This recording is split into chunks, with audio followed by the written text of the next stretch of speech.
It was not easy to be cool doing this stuff in 1970. Riding a bike in 1970, I'm sorry, it just wasn't hip. You know, and it was a pain in the neck, you know, and my bell bottoms kept getting caught in the chain.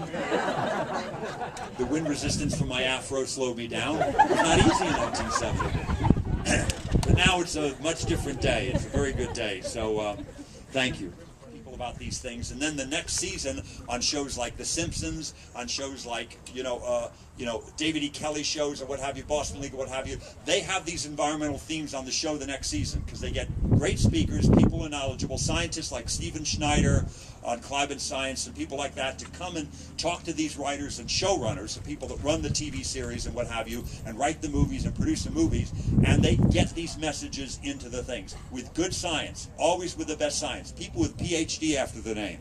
You know, we don't get our information from websites here and, we look at websites, we see what they have to say, but we always go to peer-reviewed science, Science Magazine, Nature Magazine, people that really know what they're talking about when doing these things. So the group is called EMMA, the Environmental Media Association. They've been very successful at doing this for many years. It's emma-online.org. But if you do EMMA, Environmental Media Association, it'll come up right away in a Google search and see what they're doing. They also, most importantly, getting the messages in the movies and TV shows is great.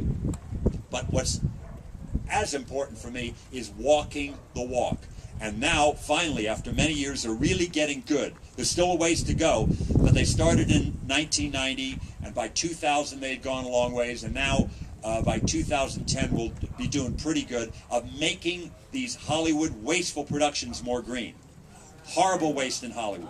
It's been known for waste. It's been, limos and champagne and excess, and they, for years, threw perfectly good plywood and lumber into dumpsters and got rid of it.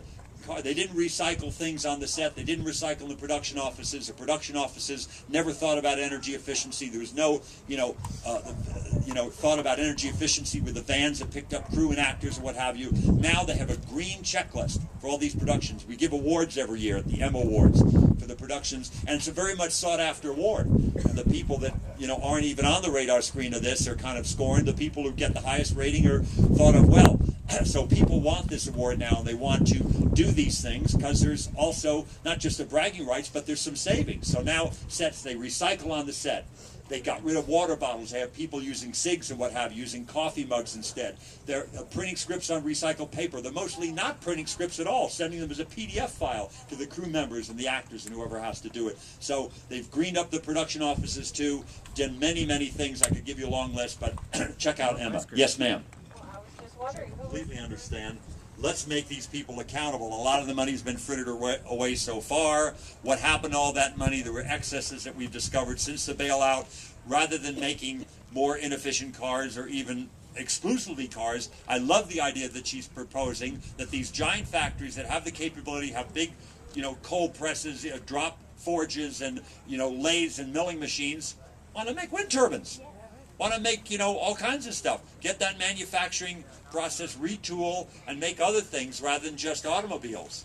They know how to make automobiles fine, make them more energy efficient, but take another part of that factory and start making solar panels, wind turbines, retool, and hire those people. Those are wonderful jobs, green-collar jobs, jobs of dignity, and that's a big prize there. $500 to $700 billion a year. If we can get off that foreign oil, we can do so much, and that should be our goal.